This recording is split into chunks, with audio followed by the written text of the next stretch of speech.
I finally completed Mendelson. It took a while. The last few sections were a real bear of a read, especially sections 5.7 and 5.8. Yeah, I think I spent a lot of time on them. And yeah, so finally I'm done. And overall, I think what I would say about the book is that it was worth a read. I read the whole thing. And now I'm in the middle of chapter 3 problems, and I'll continue to work on chapter 4 and 5 problems. It's not the sort of book that anybody would probably ever want to do in a regular analysis course.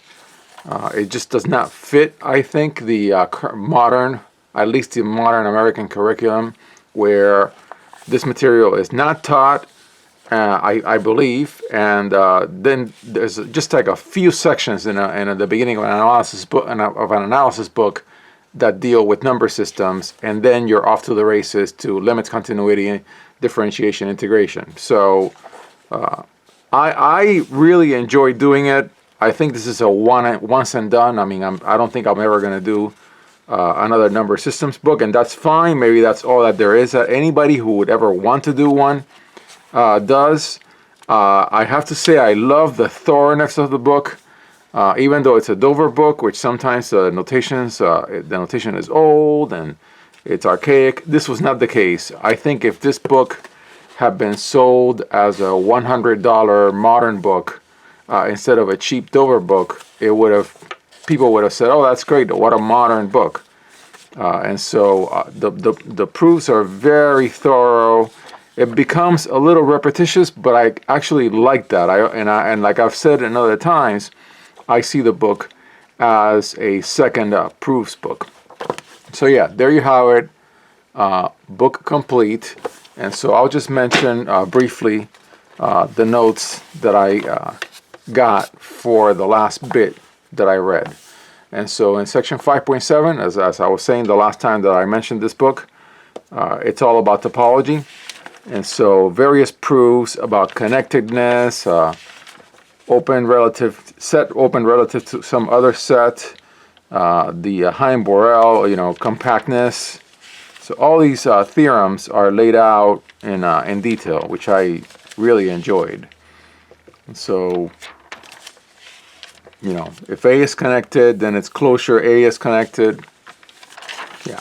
And then section 5.8 has some limit theorems. They're proven. So this really matches fairly well with the limit and continuity chapter of an analysis book. Your various and then there's some things that are done. Of course, we just finished something with pointed set topology, and so of course there are some theorems that are proven as points of topology theorems. Yeah. So assume f function from C to the reals, C meaning just a set C, not the complex numbers. And f is continuous. If C is compact, then f of the function itself mapped is also compact. And then actually it's very interesting that Mendelson does the same proof, but does it in a classical way. Wade does this a lot in his analysis book, where he'll have the classical proof and then he'll follow it up with the version using topology. Yeah, and then the last section is infinite series, standard infinite series. And at the very end, there is some infinite decimals, and I skipped them. I've done a lot of that in number theory, and I did a little bit also in Bartow and Sherbert. So there you have it. That is the end of reading of Mendelson, but there will be at least one more video, maybe 2 or 3 even, as I work through the problems. Definitely, especially for chapter 5.